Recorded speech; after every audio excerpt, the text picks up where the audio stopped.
It's actually interesting because I was thinking of this before and I didn't share it because I didn't have time, and then the message just came up again for me, so I feel drawn to share it.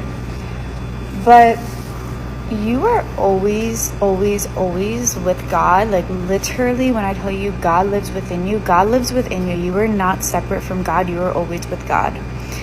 And I do find so much benefit in taking time almost alone as much as you can at first in the beginning and for as long as you need to really come to that truth and to really tap into your inner self. And this is important to spend time alone to tap into that, because we are taught that God's outside of us. We're taught that God's in the sky. We're taught that God is a human being. We're taught that, God's in these different forms. But truly, the energy of God is what makes up everything in all of existence. And that energy is what makes up you. Like, you are the energy of God. Your innermost self, your highest self is the energy of God. That's what God is.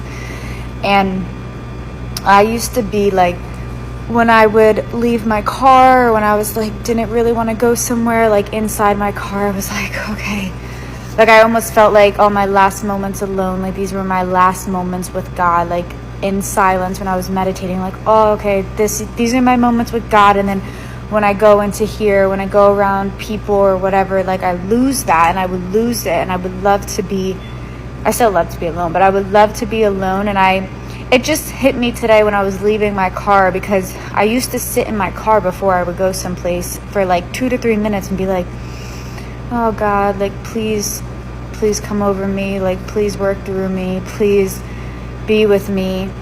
And what I didn't yet realize was like God's in me, like it's never lost. Now it's interesting, like when I get out of my car, I'm not like, oh God, please be with me. It's like, no, I just get out of my car because like God's with me. Like always. God is me. Always.